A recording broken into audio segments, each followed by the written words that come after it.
Hello everyone welcome to संगीत education समस्त नवम और दशम और युक्त दुई छात्र छात्री आसी एक बड़ सूचना कौन रही से सूचना ये वीडियो मतलब मुझे कहबी कि पूर्व वीडियो को लाइक कर चैनल को सब्सक्राइब कर पाखे बेल आइकन को प्रेस कर और क्लिक कर रखा जमार भूलते चलते वीडियो स्टार्ट कर प्रस्तुत एवं नवम दशम और +2 विद्यार्थी विकास पत्र नुआ शिक्षानीति अनुसार देश में माध्यमिक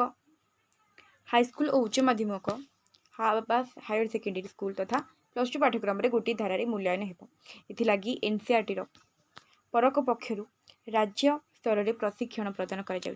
राज्य में हाईस्कल स्तर में नवम और दशम उच्च माध्यमिक स्तर में +2 विद्यार्थी गोटे धारे मूल्यांकन सह संपृक्त छात्र छात्री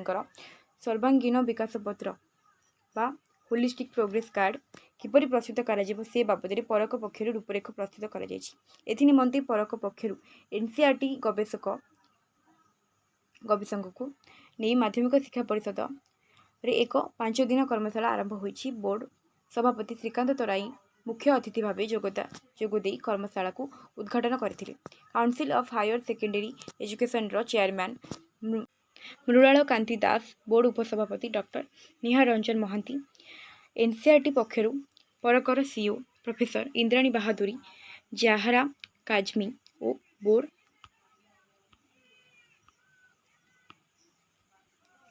कंट्रोल अमृता प्रीति नंदा प्रमुख कर्मशाला आयोजन उद्देश्य संपर्क में कही। कर्मशाला राज्यर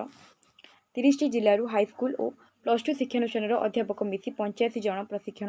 नहीं। यही 5 दिन कर्मशाला प्रथम दुई दिन 3 विद्यार्थी शिक्षार अभिवृद्धि संपर्क में जिलावारी होगा सर्वेक्षण तालिका संपर्क में प्रशिक्षार्थी मानू तालीम प्रदान लगी व्यवस्था रही। अवशिष्ट 3 दिन शिक्षक मानू दक्षता भित्तिक प्रश्नपत्र प्रस्तुति संपर्क में प्रशिक्षण प्रदान कर इंग्राजी प्रस्तुत होलिस्टिक प्रोग्रेस कार्ड को बोर्ड द्वारा ओडिया रे अनुवाद कर बोर्डर अनुवाद आधार रे ट्रेनिंग कार्यक्रम आरंभ होईछि। कर्मशाला ट्रेनिंग शेष पर 82 जन प्रशिक्षार्थी स्टेट रिसोर्स पर्सन तथा मास्टर ट्रेनर भाव विभिन्न जिले में अन्य शिक्षक मानू जिला स्तर में तालीम प्रदान करने सूचना मिली। तो जहाँ भी किसी अपडेट था ये वीडियो मतलब समस्त को जनईदेली। बर्तमान आप समस्त वीडियो को बहु मात्रा शेयर कर दिखाँ।